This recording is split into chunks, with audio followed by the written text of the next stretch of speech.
It's time to check Adam's voicemail. Ace, you truly are the most mechanical-minded human being on the planet.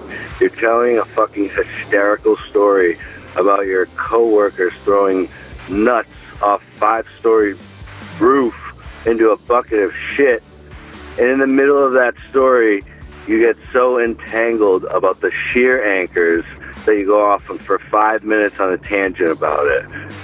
That's why I fucking love you. Great story, great show. Fucking get it on, baby.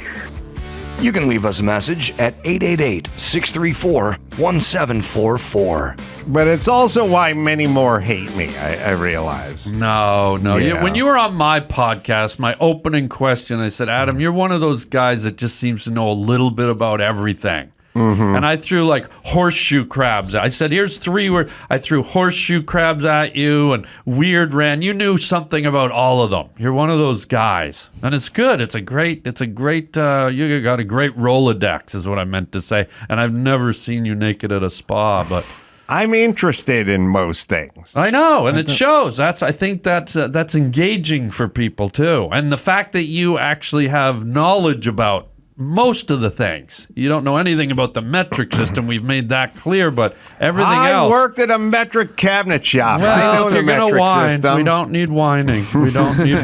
I'm a fan of the metric system. Well, it's not what kind of came out when we were talking about it.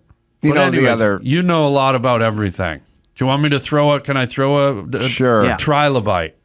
Oh, wait. Didn't we do that on your show? We did horseshoe crab. And then you did trilobite. Oh, good memory. Okay. How about staglodites?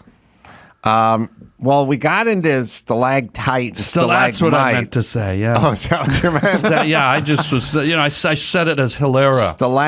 I said it as an stalactite comes down and stalagmite goes up. See? I do believe. Yes. All right. Crazy. What's in the news or what's trending or what's going on? Well, before we get to more recent stuff, Half Baked 2, Harland, you're going to be in that, right? Yeah. We just filmed. I just finished shooting it about a month and a half ago down in Louisiana, I guarantee.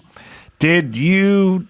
Wait, the first one was you, Brewer, Chappelle? Me, Dave Chappelle, and Jim Brewer, yeah. And have they got the band back together? So here's what's interesting. The female lead in the original Half Baked was Rachel True. She was the star of that show, The Craft or whatever that was out. So she came back. I think she has a bigger role in this one. Dave did not come back. What? And Brewer did not come back. I don't know why they didn't.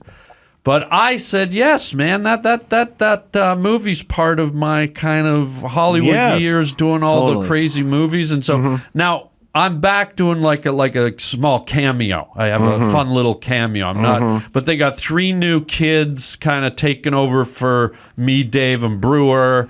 And it's another, weed story and so on. But I think comedian Jeff Ross is in it. David Koechner's in it. We all love Corky. Yes. Speaking of Corky. So, Corky Koechner. Yeah, so I don't know when it's coming out. I'm hoping it's a theatrical release, just like the original. But it might be, everything seems to go right to streaming these days. So I don't know. Yeah, but there's no stigma attached to streaming anymore. No, what that's I'm where saying goes. is I still love the hoopla that surrounds a theatrical movie. One of my biggest fantasies for getting into movies was to go down the red carpet at the Mann's Chinese Theater on Hollywood Boulevard as a member of the cast of the movie, as an actor.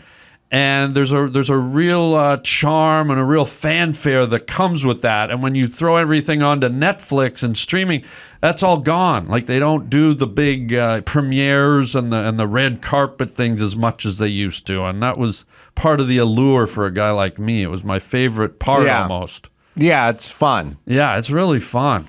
It just sort of means it's not that walking down the carpet is fun. It's that it means it punctuates the end of this process and this project, which is oftentimes years in the making. Right. And it's like, we're all gathered here to recognize the end. It's like a creative to me funeral. It's the beginning. It's because nobody has seen this material. Well, yeah, there's and now that. all the creatives are coming together. And for the most part, a lot of us, see it for the first time at the premiere.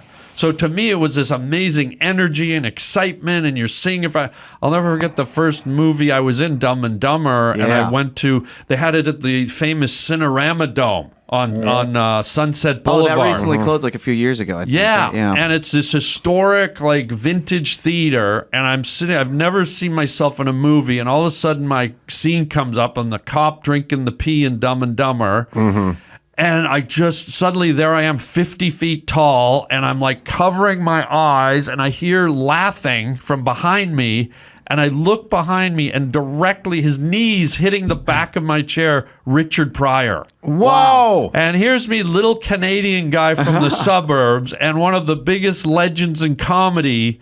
Unbeknownst to him, he didn't know I was sitting in front of him. I'm hearing this guy laughing at me, and I was just like, what reality? But that's part of the fanfare that I'm talking about. Like, that it was so exciting.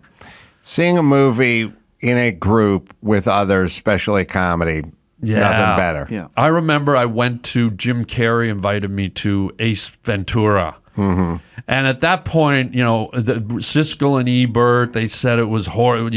Everyone kind of thought it would tank. And I remember being in that premiere, and a lot of industry people, which are hard to make laugh, producers and the theater was explosive for the whole movie.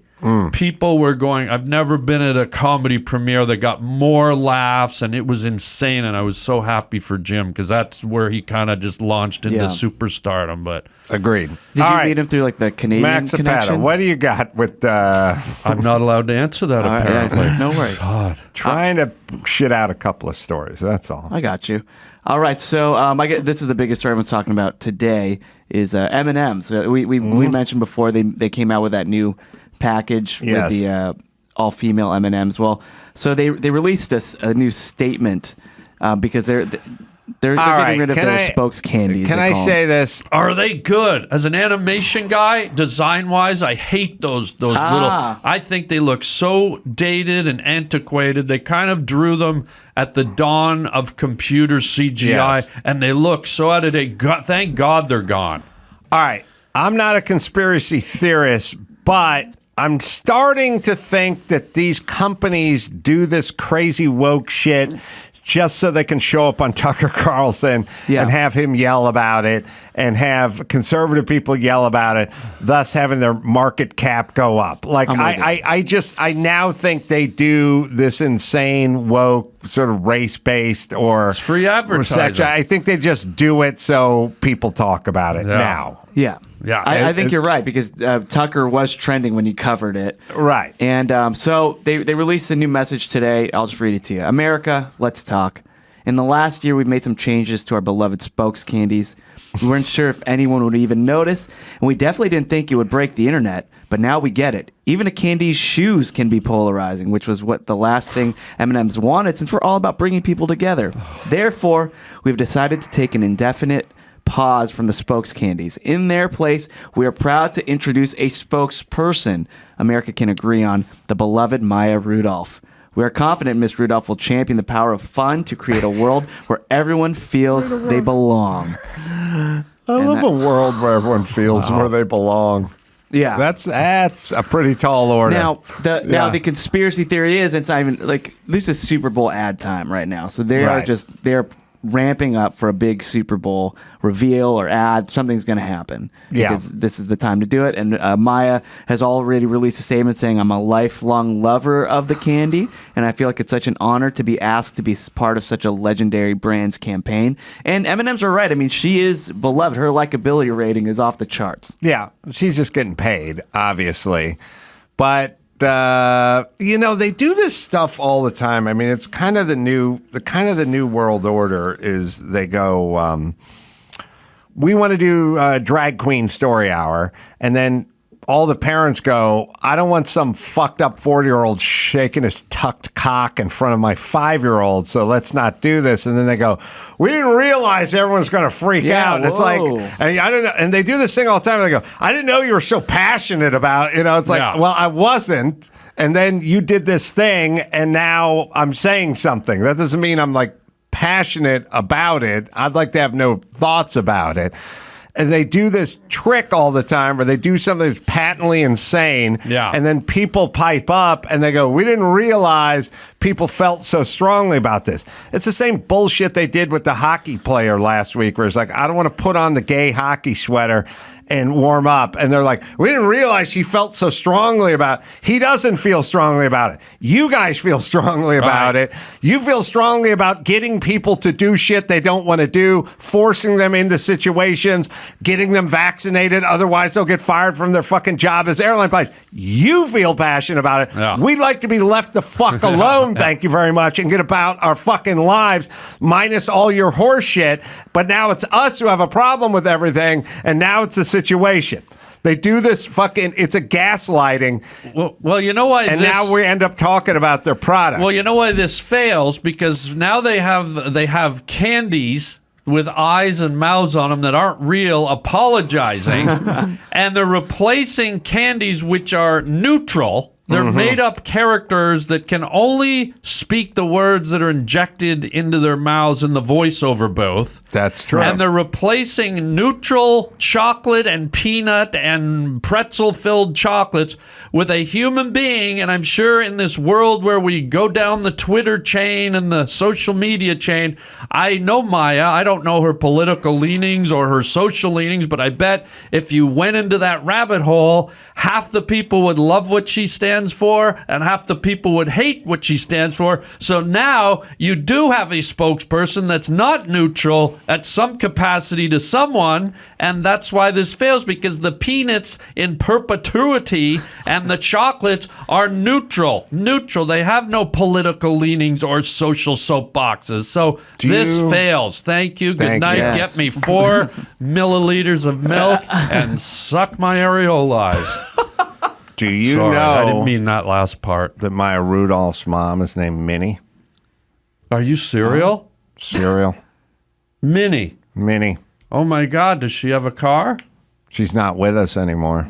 Oh, how'd she get to the graveyard? Did someone I think drive her? cancer may have dropped her off. But somebody, Young age. she had a driver? Like 27, So Minnie had a driver. 29 maybe. Minnie driver? 31. Is that Not sure what you're she trying made to it. say? Well, I guess You she just got say it in her Minnie 20s. driver. Yeah. Why don't you just say Minnie Minnie driver? Ripperton Well, I think that's number 4 for me, guy. had a big hit. No thanks, I'm busy. It's called Lovin' You. Holy, get the I'm M&M's. taking your fucking Minnie and I'm raising you. Wow. I'm seeing your Minnie and I'm raising you a Minnie Ripperton. Wow, let me get my golf bag and pull out the driver. I'm going with my Minnie Ripperton over your Minnie Driver. I'll get my Mini Cooper and run over my big Irish fucking moose jaws. Hold on, let me grab a mini pad from the ladies' room. Whoa, look out, Mini Sizzler. Do we? That doesn't exist. That exists. Pull No, it that does up. not. Mini Sizzler. Mini Sizzler is a Canadian sausage. Oh, nobody cares. Please Canadians pull up Mini don't count. Sizzlers. Please find Mini, because it's for the win. I have to see it. Loving you. There's a commercial for, if you're going to is put the Juan easy Valdez, I get the 'cause Mini you're Sizzler commercial. beautiful. Good. And at the end of this song, she says Maya's name. She like Oh, sings did it. her She's like mom singing say- it is to this her Maya. mother? This is her mom. Yeah. I did this song in my movie Rocket Man.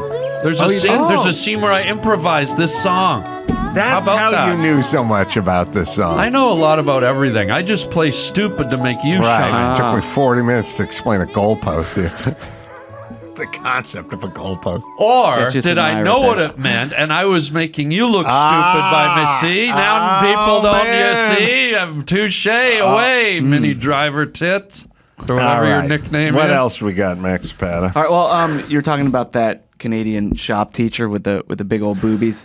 Yes. There's an update with her. So her name's Kayla Lemieux. I think we may be getting played by her think so, the same too. way we're getting played by M&M's. You know this She's story, a great right? guy. Yeah. Yeah, She's a yeah, great exactly. guy. So, Yeah. Canadian transgender teacher out of Oakville, Ontario. That's where I went to animation school. Oakville. Yep. Sheridan College. Yeah, of course we're getting played. I mean, look at those things. It Yeah, looks so like the movie The Blob just got remade.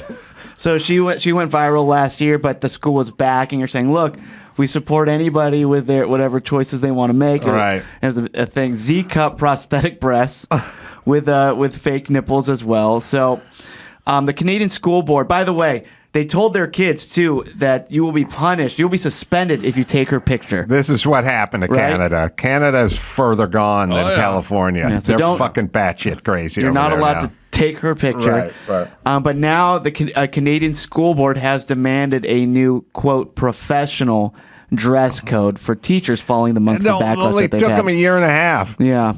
So they're looking over it, and she could be forced to Can we get change her back to putting attire. the kids' welfare and well-being ahead of all this circus stuff, right? That'd be nice. Can it just be about focusing on the kids and Well, not all of this madness? It's really sad. Here's the problem. The problem is the woke left has marching orders, and the marching orders are you cannot judge. There's no judging. Everyone's entitled to their own sexuality, and however they feel about themselves is how they feel about themselves. And if a guy feels like he's a gal and then wants to use the girls' locker room, then that's how. There's all this. They lay down an impossible principle, or it's like defund the police, or we need a land without borders, or whatever. It's like they lay down a bunch of pie in the sky horse shit that is completely unpractical.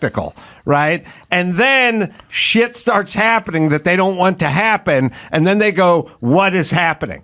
What is happening is what happens when you lay out horse shit. Yeah. That's how life works. So you've decided that we're in a judgment-free zone where everyone gets to express their sexuality and nobody's better or different. And I'm a birthing person and that we should put tampons in the men's room and all that kind of. You lay down those rules, and then all the fucking hell breaks loose, and then you go, what is going on? And it's basically, I can't remember if I said this on the air or not, but it's basically, it's like this. It's like going, look, there's too many hungry people out there. Like, I'm the politician. It's like there's too many hungry people out there. And it's this way with the clean injection zones or the drug-free policing zones or, CHOP. Portland's going to start their own community of pallet jacks and hay bales in the middle of Portland. Building Like, a fort. it can't work. It never works. It shan't work. It won't work. It doesn't work. It'd be like I'm a politician and I go, look, there's too many hungry people out there. There's too many poor people out there. So here's the deal. Everybody can just go behind the counter of a Subway and make their own sandwich, but we're on the honor system. We're on the honor system. You leave what you can in that jar, okay? If a guy like me does it or Harland does it, you got to leave $20 in that jar. But there are people that need a helping hand. Those people could go by. They just go, all right, I want to feed people. Let's keep it orderly. We're on the merit system. Here we go. Then 10 seconds later, it turns into a Sodom and Gomorrah shit show. And then the politician goes, what's going on? Yeah. Well, what's What going happened? on is what you let go on, you fucking idiots. Yeah. That's what's going on. Well, what's really sad, too, is when it goes on, most of it goes on the backs of us adults in society. But when it's going on the backs of children that are in their developmental phase, are Yes. just starting to learn, they shouldn't let this kind of madness through the door. There should be a check system where it's Right. like, guys, But there's a decorum, there's a protocol. This is what, these are children. Let's. But they swore to never judge. Yeah. And now they painted themselves into retard corner. And this is what happens. So start judging. Now, Canada is just, 4.5 years in front of California in terms of their woke horseshit. Yeah. So whatever it is they're doing, we will follow in Which a few blows years. my mind because growing up in Canada was so conservative. I mean, we grew up, you weren't allowed to, it was illegal to watch porno movies. They didn't have them. And they had 2 porno theaters in Toronto. If you went in, they would literally put black screen over anything below the waist. So you could go Really? in and just they watch blocked it off. a woman's boobs, and you could see a woman or a man's buttocks, but you could never see genitalia on any of Wow. them. So if there was a BJ scene, you'd just see this part of a head going Just a like forehead? that, and there'd be a totally black, the rest of the screen. It'd be like redacted document. Wow. So I'm in shock when I see this because when I left Canada to come here, we were still sort of in that zone. Yeah. And now in the span of about 18 years, it's kind of become I don't really recognize Canada when I go home a lot now. Interesting. It's pretty wild how quickly it kind of cavalcaded into this new kind of look or whatever it is. So elephant tits, Hello. dude, chick who taught at a junior high or high school is now what? What are they having to do? Oh well, they're going over the dress code to make sure that it's okay, like because they're getting so much backlash. Like we're gonna have to use professional dress spots. But you're right. This person's just trolling. Yes. Everybody. Like Yes. she went skydiving. Yes. Like into But I'll pictures. say this: if this person is doing this to make a point as to what you were talking about, then maybe it's a good thing. But if they're legitimately going on like this and they're really trying to, that's a different thing. But Yeah. I have By a the way, the feeling kids are- it might be a bit of a farce. Do you think? I think so. Look, I do too. And here's the deal: I may think I'm Napoleon. It doesn't mean I'm fucking Napoleon. Yeah, of I just course. think I'm Napoleon. There's an issue. I have an issue. We're not. We can't have.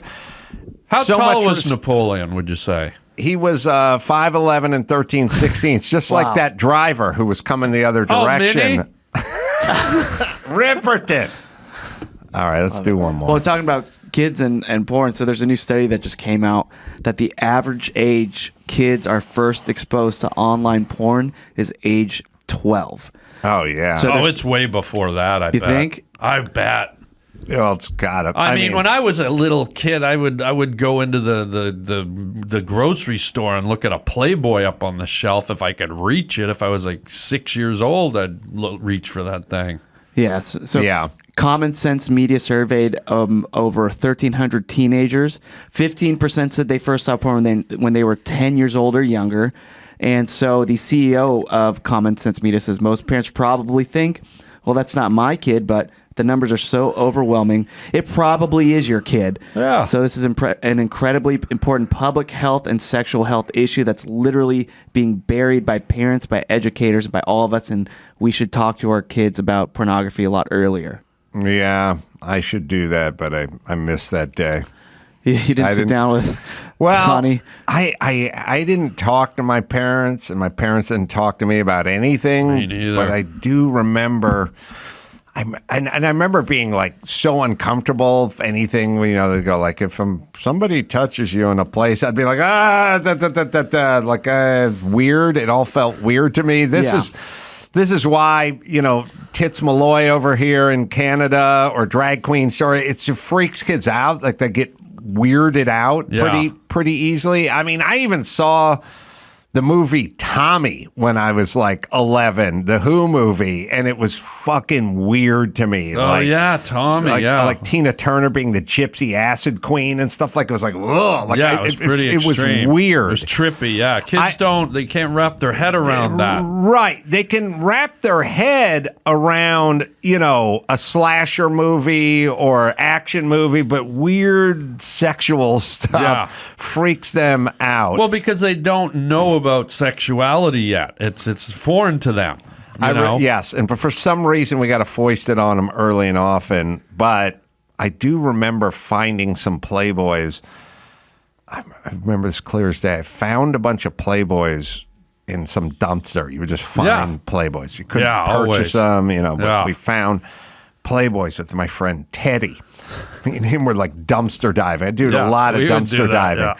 And there's a lot of good stuff in dumpsters. Yeah. And we found a couple of Playboys, and we were driving from my dad's apartment in North Hollywood, same place where he got the new tires for his VW Bug.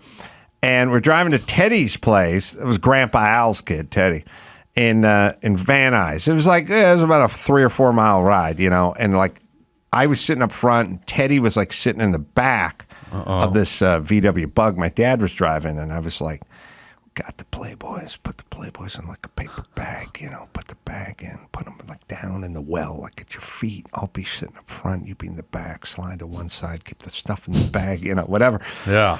We got about 6 blocks into our journey. He just pulled a Playboy out and was looking at it like a guy reading the newspaper at a truck stop. Like I couldn't even see his face. He was just had it open, was just looking at it. And I was like sitting in the passenger seat, and I was like, hey, Ted, and he was like reading it. Teddy was your little buddy? Or Teddy was my little buddy, yeah. Wow. And I was like trying to hit him on the knee and stuff, and he was just like, look, my dad was sitting right next to me, just driving the VW Bug. And first things first, and I've had this in my entire life now, which is, what the fuck happened to the conversation we had 4 minutes before we got in the car? What happened to the part where you're going to keep it in the bag and keep it down at your feet, and you were going to pull it out when we got to your house, we got to your room? He was reading it like he was reading the sports page on the toilet. Well, here's the thing. Because it's so foreign to kids, and I'll tell you a story, one of my first experiences, but kids aren't sure if it's perverse or it's completely natural because it's human anatomy, it's nudity. I was at a birthday party when I remembered clearly, I was like 7 years old. I went to a afternoon birthday party from a kid in our class. All the parents drove us there. We're running around in the backyard. And I'll never forget it. I'm over by the fence and I see like this wad of paper like folded up. And I go, what the hell is this? I unfold it, and it's a centerfold from a Playboy magazine. It was my first experience seeing a photograph of a nude woman pornography. I went, oh, wow. I folded it back up, put it in my pocket. I'm 7 years old. I went home to my bedroom, got 4 thumbtacks, and put it up over my bed with thumbtacks. And it was there for 2 days before my mother found it. And they were just like, and they just quietly took it down and never said a word. And Cherry was gone forever or whatever her name was. But I was so... To me, it was a beautiful, naked, it was a human body. I hadn't attached all the deviant sexuality stuff that I guess goes with a porno magazine. And that's what I'm saying. For kids, it's a confusing time of life for them to be dealing with that kind of input. It's very, because it's so natural on one hand, but it's completely foreign on the other. I don't know what it's going to do to the brains of the kids as they get older, and I don't know if we're ever going to be able to separate them staring at their phone all the time and sitting on TikTok or Twitter or not looking at porn or looking at porn. Like, how are we going to figure out? It's like saying this guy's got brain damage. Like, what happened? It's like Gary Busey. What happened to Gary Busey? Well, he did a shit ton of cocaine all throughout the 80s and 90s. And then someone else goes, we also got in a motorcycle accident and wasn't wearing a helmet. And you go, I don't even know. I can't parse it out. All I know is he's having trouble.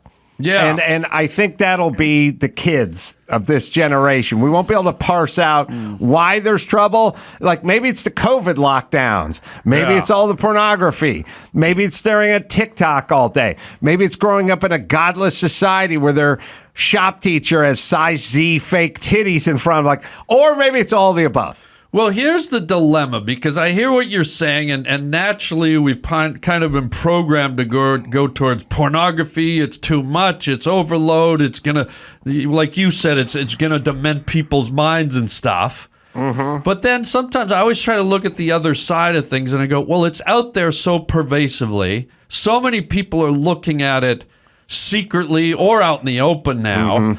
What are the 3 main kind of primal functions of humans? It's eating, it's violence, and it's reproducing, it's sex. Yeah, I do them at the same time. I know you do. I heard some the other night. And I'm sitting here going, well, if seeing this overload of sex, if it's part of our basic primal function, is it really going to dement us all? Is it going to be bad? I don't know. I feel like we're being told all this stuff is bad and it's going to drive us crazy. But then the other side is, we all think about sex every day. They say, a man and a woman think of a sexual act every 40 seconds or every 5 minutes. So I don't know. Is it just the same way at one point we didn't have fast food and all these restaurants, and now we have them and we function with them? But is that where sexuality is going? Not that I'm saying I'm in favor, but it's a question. I'm with you, but what I'm saying is early onset adolescent diabetes is up 67%. Right. Because there's a fast food place so that's open rapey 24 hours. Kids will be up. And I agree. just saying it could be possible. They're negatives. When I was being interviewed to be a Catholic Big Brother, they asked me how many times a day I thought about sex. And your answer? 3 times. That's not possible. I know, but it seemed the way reasonable. you've been looking at me It today, seemed- I've already clicked about 42. It seemed reasonable. And when I at was the doing time. the Juan Valdez voice, I saw that's your gonna pupils really- dilate. Yeah, I saw you. My I saw your urethra eyes dilated get bigger. as well. Yes. Do the That was the voice. peak. Oh, I can hear your zipper right now. Yes, why? Oh, stare deep like an owl, my friend. Who? Stare at me like an owl watching a mouse run across the barn floor in the harvest moonlight. Too much, right? All right, let's bring it Yeah, home. Man, That's I can't better. believe 3 was acceptable though. That's I guess I could. I mean, that's just so low. Well, he had to say something Yeah. to throw them off the trail. I only assume they ask you to see what your response is going to be, not what the numbers But going to the be. thing is it a bad thing? If you said No, but I 47, didn't- it's part of our primal fabric to think like this. It's part of our survival mechanism to procreate. They ask you how many times a day you think about sex, and if you start sweating, you go, "Why? Who are you talking to?" Don't believe Jim. That guy's a fucking liar. Like, Don't believe Juan. That's what they're looking for. Your reaction. If you say all day long, you're disqualified. And Right. if you say 0, You're also Right. disqualified. That's the way. Unless it's a correct. Catholic school. I ended up with 3. Okay. All right. All right. All right. Harlan is going to be at the Brea Improv coming up January 27th and 28th. And then Portland, Helium. That's a great club. And don't forget my podcast, The Harland Highway, which I want you to come back on very soon, if you would grace me I with will that. bring the Pop-Tarts. Great. February 17th through 19th. And then HarlandWilliams.com for all the live shows and the Harland Highway as well. West Palm Beach, Florida at the Improv. I'm going to be doing stand-up there February 16th and then off to Magoobies in Baltimore. February 17th to 18th. Just go to Carolla.com for all the live shows. Until next time, Sam Crow, Harland Williams, Chris Max, saying mahalo.